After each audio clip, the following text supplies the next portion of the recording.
12th class. आज हम अपना नया चैप्टर स्टार्ट करने जा रहे हैं, चैप्टर 5th, जो है principles of inheritance and variation.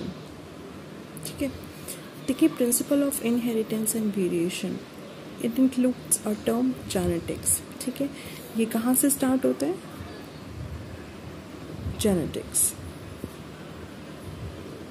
ठीक है, इनहेरिटेंस का क्या मतलब होता है? वो कैरेक्टर्स जो जनरेशन से जनरेशन के अंदर ट्रांसफ़र होते हैं। और वेरिएशन का क्या मतलब होता है? उन कैरेक्टर्स के अंदर जो जनरेशन्स हैं वो सिमिलर ना हो के वो जो डिफरेंट कैरेक्टर्स शो करें। ठीक है, जेनेटिक्स, देखिए जो जेनेटिक्स टर्म है, it was given by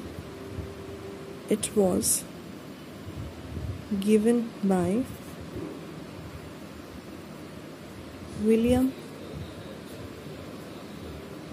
Bateson.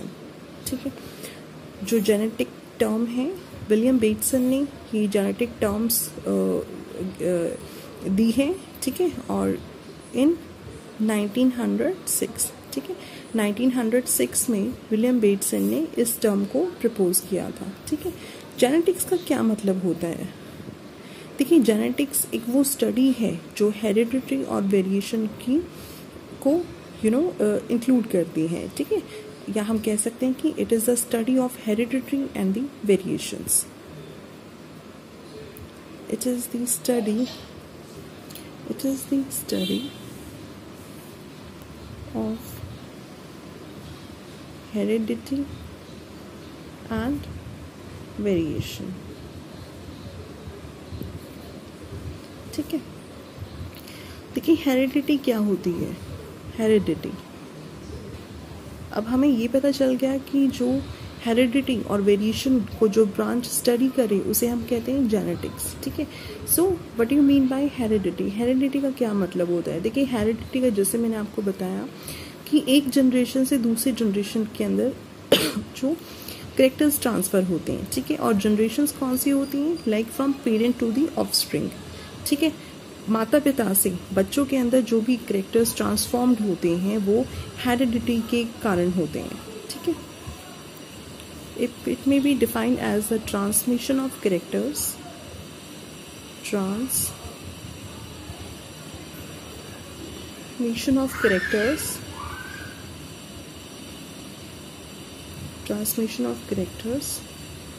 From parents to offspring। ठीक है, what is variation? Variation means it is the difference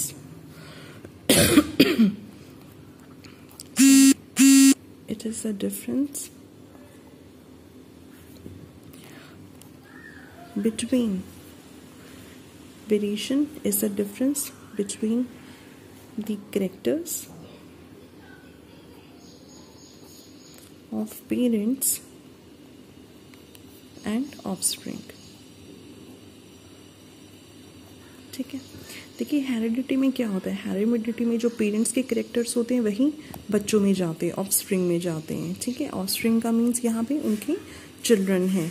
ठीक है, तो जो पेरेंट्स के कैरेक्टर्स हैं वो बच्चों के अंदर जा रहे हैं। ठीक है, तो हेरिडिटी में मीन्स सिमिलरिटी के चांसेस हैं, कुछ ना कुछ सिमिलरनेस मिलेंगी। ठीक है, सिमिलरिटी होगी पेरेंट्स और ऑफस्प्रिंग के बीच में। मगर वेरिएशन में क्या होगा? वेरिएशन में पेरेंट्स और ऑफस्प्रिंग्स के जो कैरेक्टर्स होते हैं उनके अंदर डिफरेंसेस होते हैं। ठीक है, तो कई बार क्या होता है कि हम रिजेम्बलेंस नहीं कर पाते हैं। कई ऐसी होते हैं कि जो रिजेम्बलेंस उनसे हो जाती है, मगर कई पेरेंट्स और ऑफस्प्रिंग में कोई भी रिजेम्बलेंस नहीं होती है। राइट, अब देखिए जो डब्ल्यू बेटसन है उन्होंने जेनेटिक्स टर्म प्रपोज की थी। मगर हम बात करें फादर ऑफ जेनेटिक्स की, तो फादर ऑफ जेनेटिक्स जो हैं father of genetics G Mendel. ठीक है, G Mendel, he is considered as the father of genetics, right? ठीक है, अगर हम बात करें वेरिएशन की, तो देखिए जो वेरिएशंस हैं वो सेक्सुअली रिप्रोडक्टिव ऑर्गेनिजम्स में पॉसिबल है। और ऐसा क्यों है? ऐसा इसलिए है कि उसके अंदर जो सेक्सुअल रिप्रोडक्शन होता है उसके अंदर दो पेरेंट्स इन्वॉल्व होते हैं, ठीक है। दो पेरेंट्स इन्वॉल्व होते हैं मतलब दो कैरेक्टर्स जो हैं वो मेल और फीमेल के दो कैरेक्टर्स जाते हैं, ठीक है। और जब उन दोनों कैरेक्टर्स की मिक्सिंग होती है तो जाइगोट फॉर्म होता है। तो जाइगोट के अंदर चांसेस रहते हैं कि उसके अंदर जो है वो वेरिएशन होंगे ही होंगे, राइट, ठीक है। और अगर हम बात करें एसेक्सुअली रिप्रोड्यूसिंग ऑर्गेनिजम्स की, तो उसमें क्या होता है, जैसे अगर हम बैक्टीरिया का एग्जांपल लें तो एक जो बैक्टीरिया है वो दो एग्जैक्ट सिमिलर कॉपी बनाता है, ठीक है। तो उसमें क्या होता है, जो डॉटर सेल्स होती हैं तो वो क्या होते हैं, वो क्लोन होते हैं, क्योंकि वो देखिए क्लोन का मतलब होता है एग्जैक्टली सेम, ठीक है। क्लोन मीन्स एग्जैक्टली सेम होना, ठीक है, बिल्कुल आइडेंटिकल होना, ठीक है, अपने पेरेंट से, और उसके अंदर कोई भी वेरिएशन नहीं होती है, ठीक है। अब देखिए जो हेरिडिटी है, ठीक है, जो इन्होंने जो मेंडल हैं, ग्रीगोर जॉनन मेंडल जो हैं, उन्होंने टाइप ऑफ हेरिडिटी भी एक्सप्लेन की थी कि कितनी टाइप की हेरिडिटीज़ होती हैं, ठीक है। सो टाइप्स ऑफ हेरिडिटी।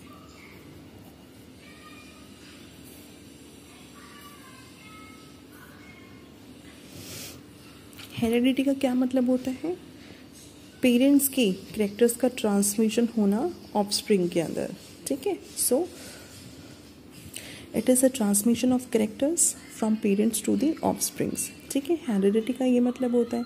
अब जो मेंडल ने जो टाइप्स ऑफ हेरिडिटी एक्सप्लेन की थी, उसकी फर्स्ट टाइप है pre Mendelian,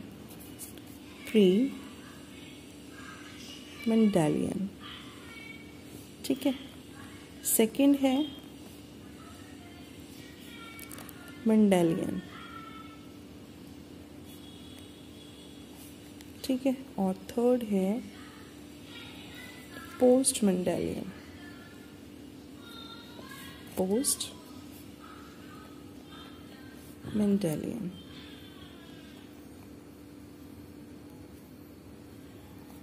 right? So these are the three type of heredity: pre-Mendelian, Mendelian and the post-Mendelian, ठीक। तो अब हम देखते हैं कि प्री-मेंडेलियन थ्योरी है वो क्या कहती है। देखिए जो प्री-मेंडेलियन थ्योरी ऑफ हेरिडिटी है वो क्या एक्सप्लेन करती है। So pre-Mendelian theory of heredity explain करती है कि जो करेक्टर्स हैं, ठीक है, ये थ्योरी एज्यूम करती है कि जो करेक्टर्स हैं पेरेंट्स की वो according to the Mendelian theory of heredity, ठीक है, this theory assume that the character of parents get mixed during the transmission, ठीक है। This theory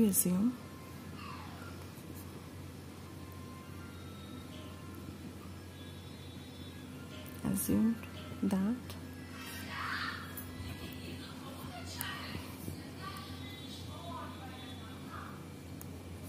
characters of parents get mixed during the transmission,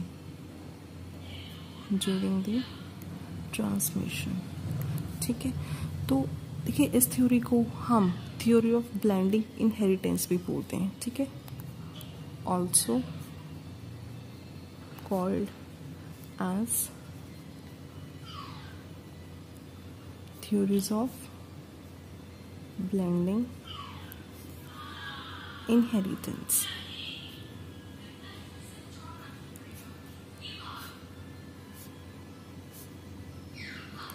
right, ठीक है।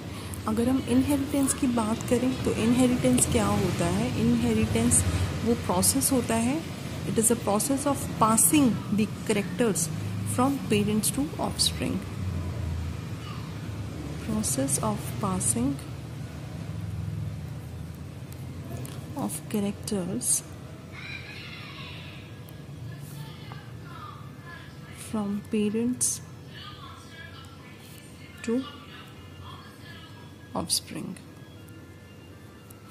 ठीक है। Now we will discuss about the basis of heredity. ठीक है, heredity का basic जो है वो फंडामेंटल बेसिक्स क्या है। देखिए, एक होते हैं फिजिकल बेसिस। ठीक है, फिजिकल बेसिस में क्या होते हैं, कैरेक्टर्स होते हैं पेरेंट्स की जो ऑफस्प्रिंग के पास जाते हैं, बट वो किसके पास जाते हैं, अगर हम ह्यूमंस की बात करें जो करेक्टर्स पेरेंट्स से ऑफस्प्रिंग या नेक्स्ट जनरेशन में जाते हैं, they are transferred by the help of gametes. ठीक है, उन करेक्टर्स का मेन जो आप कह सकते हैं कि मेन पॉइंट जो क्या है वो गैमेट्स है। गैमेट्स ही उसमें फ्यूजन होती है और गैमेट्स ही ट्रांसफर करते हैं characters from the parents to the offspring, right. So basis of heredity, first होता है फिजिकल बेसिस। फिजिकल बेसिस में है कैरेक्टर्स ऑफ पेरेंट्स। ठीक है, that is passed to offspring through gametes, right.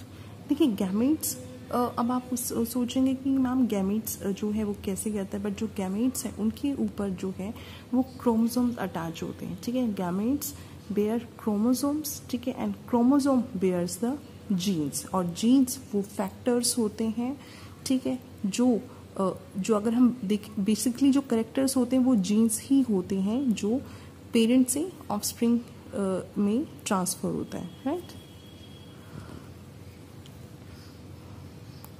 Which bear chromosome and chromosome bear genes. ठीक है, और जैसा कि हमें पता है जो करेक्टर्स होते हैं वो गैमेट्स के द्वारा पास करते हैं। तो गैमेट्स क्या है, गैमेट्स जो है gametes form the physical basis of heredity. ठीक है,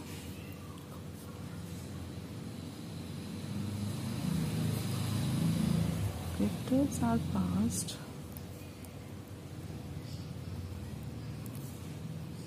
through gametes, right? So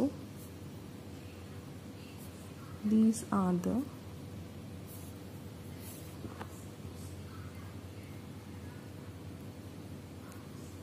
physical base of heredity। ठीक है, ये क्या है, ये हेरिडिटी के फिजिकल बेस को फॉर्म करते हैं। ठीक है, कौन, गैमेट्स। ठीक है, और ये जो स्टेटमेंट है, this statement was given by the G.J. Mendel। This statement was given by G.J. Mendel, right. Second factor होता है केमिकल, जो केमिकल बेसिस होते हैं। ठीक है, केमिकल बेसिस कौन से ऐसे फैक्टर्स हैं जो केमिकल बेसिस को फॉर्म करते हैं। फिजिकल बेस क्या हो गया हेरिडिटी का, गैमेट्स। ठीक है, अब हमें यूँ पता है कि जो कैरेक्टर्स हैं वो पेरेंट्स से ऑफस्प्रिंग पे पास होते हैं जीन्स की फॉर्म में। ठीक है, और जीन्स कहाँ पे प्रेजेंट होते हैं, जीन्स प्रेजेंट होते हैं क्रोमोसोम के ऊपर। ठीक है, क्रोमोसोम के ऊपर होता है। और देखिए, जीन्स जो है अगर हम डीपली जाने तो जीन्स कंटेन करते हैं डीएनए और प्रोटीन्स को। ठीक है, और यही डीएनए जो है these act as a genetic material. ठीक है, सो जेनेटिक मटेरियल क्या हो गया, जीन्स, जो कंटेन करता है डीएनए एंड दी प्रोटीन्स। ठीक है, right. So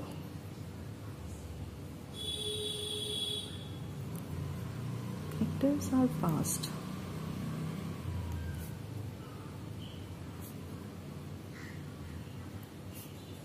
parents to offspring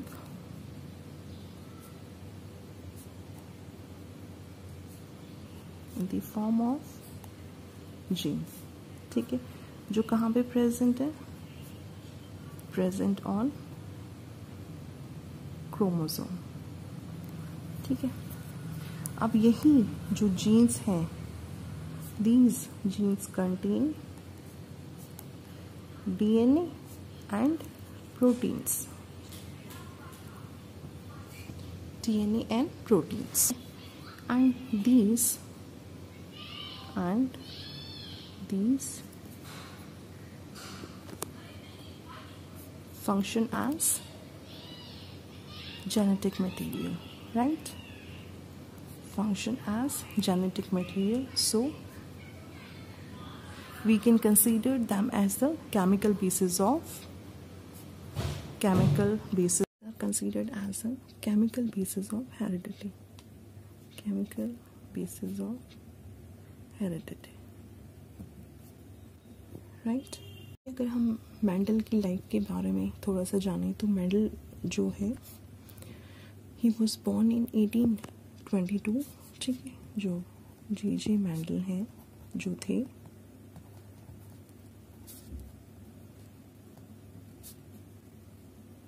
he was born in 1822। ठीक है, in Austria। ठीक है, जो देखिए जो इनकी फैमिली थी, वैसे बेसिकली तो इसकी पीजेंट फैमिली से बिलोंग करते थे ये। ठीक है, और उनकी जो एजुकेशन हुई है बाकी इनकी खुद के एफर्ट से ही हुई है। ठीक है, he went to university of Vienna for 2 years to study the natural history and mathematics, right? देखिए इनका जो वर्क रहा है वो रहा है 1856 से 1865 तक, जो है उन्होंने गार्डन पी के ऊपर, गार्डन पी जो प्लांट है उसके ऊपर काम किया था। He worked on garden pea plant. ठीक है, और जिसका कंक्लूजन निकला था इनके काम का, एंड gave his conclusions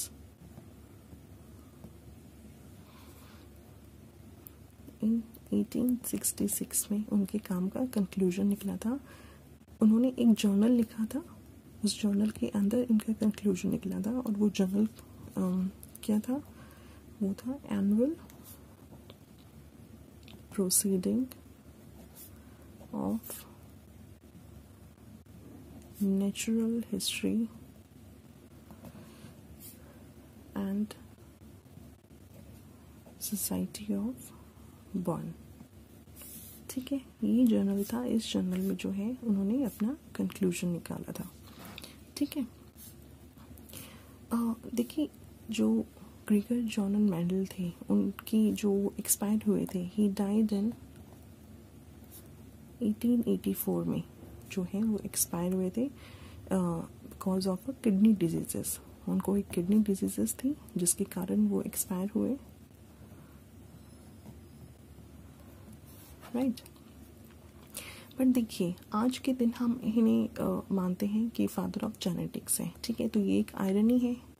ठीक है, क्योंकि इन्होंने जो काम करा उस ज़माने में, जो इनका काम था, वो काम जो है बहुत ही एडवांस्ड मतलब काम उन्होंने किया था, कि जो उस लेवल उस टाइम पीरियड में इस काम को जो साइंटिस्ट थे, they are not capable of thinking so much of advance, जितना कि जो मेंडल थे उन्होंने मतलब बहुत ही उन्होंने एडवांस काम किया था जो गार्डन पी थी जेनेटिक्स की कंटेस्ट में। ठीक है, एक और रीज़न था ये कि इन्होंने एक काम तो किया मगर कहीं ना कहीं उनको अपने काम पे डाउट था।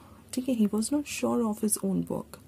ठीक है, प्लस उन्हें मतलब रिकग्नाइजेशन नहीं मिली थी इस काम के लिए, क्योंकि उनकी जो एक पर्सनैलिटी थी, ठीक है, जो पर्सनैलिटी थी उनकी, वो इतने एग्रेसिव नहीं थे कि वो अपनी बात मनवाना जानते थे।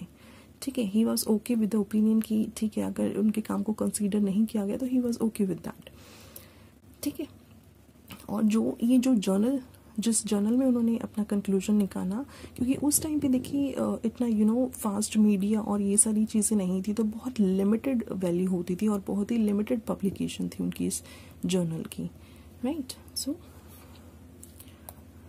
फर्स्ट ऑफ ऑल तो he was not sure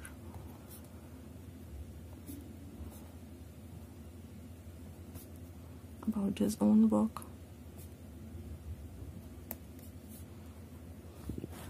right. ठीक है. And because his work was very advanced, ठीक है, उनका काम बहुत एडवांस था, right. And moreover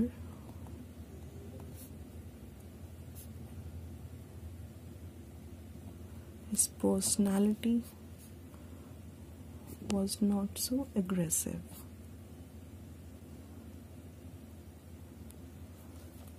Clear? और उनका जो जर्नल था, his journal was of limited value. Was of limited value. Clear? देखिए अब 1900 में, ठीक है, 1900 में 3 साइंटिस्ट और थे. उन साइंटिस्ट ने जो है वो मेंडल के काम को उन्होंने सराहा, ठीक है. 3 साइंटिस्ट थे, 3 साइंटिस्ट, राइट. फर्स्ट थे HUGO, ह्यूगो de Vries, ठीक है, ये थे नीदरलैंड से, नीदरलैंड. सेकंड साइंटिस्ट थे कार्ल कॉरेंस, ठीक है, ये थे जर्मनी से, राइट. और थर्ड साइंटिस्ट थे एरिक वॉन शेटमार्क, ठीक है, ये थे ऑस्ट्रिया से, राइट. इन्होंने जो एक्सपेरिमेंट किए उनका जो है वो सेम रिजल्ट था जो कि मेंडल का था, ठीक है. तो जो मेंडल के लॉज थे वो फिर से रीडिस्कवर्ड हुए, ठीक है. वी कैन से कि Mendel work was rediscovered. So Mendel work was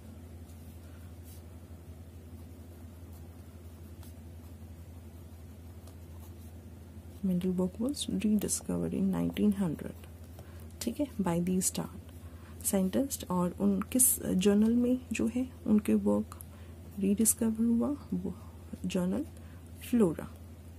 flora नाम का जो जर्नल था उसमें इन तीनों साइंटिस्ट ने मेंडल के काम को रीडिस्कवर किया, क्योंकि इनका जो रिजल्ट था, ठीक है, वो मेंडल के रिजल्ट के सेम था, ठीक है. तो देखिए इन्होंने जो इसमें इन्होंने रिजल्ट किया तो अपने टाइम पे उन्होंने बहुत एडवांस काम किया हुआ था ना, राइट. ये जो मेंडल है उसने पी प्लांट को सिलेक्ट किया अपने एक्सपेरिमेंट्स के लिए, because he considered as a genetic research material, ठीक है. अब पी प्लांट जो है वो उनके एक्सपेरिमेंट के लिए सूटेबल क्यों था, क्योंकि जो पी प्लांट है वो ईजिली अवेलेबल है, ठीक है. ये ऐसा प्लांट है जो हर जगह ईजिली अवेलेबल है, ठीक है. और इसके डिफरेंट फॉर्म्स भी हैं, जैसे इसका प्लांट जो है, कई प्लांट्स टॉल हैं, कई प्लांट्स ड्वार्फ हैं, ड्वार्फ मीन्स शॉर्ट हैं, ठीक है. और जो पी प्लांट है उसमें जो फ्लावर्स आते हैं वो कलर्ड फ्लावर्स आते हैं, जैसे कुछ में वाइट फ्लावर आ गए, कुछ में पर्पल फ्लावर हैं, और जो इसकी सीड्स हैं कुछ रिंकल्ड हैं, रिंकल्ड बिल्कुल जिसके अंदर रिंकल्स आ जाते हैं, और कुछ बिल्कुल राउंड हैं, ठीक है. सो इस तरह की जो ट्रेट्स हैं पी प्लांट की, उसने 2 ट्रेट्स में इसको डिवाइड कर दिया. एक किया डोमिनेंट और दूसरा ट्रेट इसने नाम दिया इन्होंने रिसेसिव, ठीक है. डोमिनेंट ट्रेट कौन सा होता है, जो ट्रेट अपना जो एक रिजल्ट है उसको शो करे, ठीक है, वो रिसेसिव को सप्रेस करती है. और रिसेसिव ट्रेट क्या होती है, which is suppressed by the dominant trait, right, ठीक है. और जो उसके डिफरेंट कैरेक्टर्स हैं उनको उन्होंने नाम दिया ट्रेट, जैसे पर्पल है, वाइट है, ठीक है ना। और इस तरह की जितनी भी पी प्लांट जो कैरेक्टर्स शो कर रही है उन मतलब देखिए इसमें दोनों तरह के हैं, लॉन्ग प्लांट भी है, शॉर्ट प्लांट भी है, सीड्स जो है वो रिंकल्ड भी है, राउंड भी है, ठीक है। जो फ्लावर्स है वो पर्पल है, वाइट है। तो ये क्या है, ये कंट्रास्टिंग ट्रेट्स हैं जो एक दूसरे को जो ट्रेट्स जो है वो कंट्रास्ट कर रही हैं, राइट। और देखिए एक सबसे बड़ा पॉइंट ये है कि जो पी प्लांट है उसमें दोनों तरह की पॉलिनेशन हो सकती हैं। उसमें वो जो पी प्लांट है वो सेल्फ पॉलिनेट प्लांट भी हो सकता है, और पी प्लांट की जो है वो क्रॉस पॉलिनेशन भी पॉसिबल है, ठीक है। और जो क्रॉस पॉलिनेशन है वो किसके थ्रू होती है, इमैस्कुलेशन मेथड होता है पी प्लांट में, ठीक है। तो इमैस्कुलेशन प्रोसेस से जो है पी प्लांट की क्रॉस पॉलिनेशन पॉसिबल है, राइट। और देखिए जो पी प्लांट है वो एक एनुअल प्लांट है, ठीक है। और एनुअल होने से क्या फ़ायदा है, जो एनुअल प्लांट है उसका जो रिजल्ट है वो विद इन अ ईयर हमें मिल सकता है, ठीक है। सो जो मेंडल है उन्होंने पी प्लांट पे जो रिसर्च की थी वो उनको जल्द ही उसका कंक्लूजन उन्होंने वो निकाल पाए। पी प्लांट क्योंकि एनुअल प्लांट है तो इसका रिजल्ट जो है वो विद इन अ ईयर हो सकता है, ठीक है। प्लस जो पी प्लांट है वो जो सीड्स देता है वो काफ़ी सारी सीड्स प्रोड्यूस करता है एक बार में, ठीक है।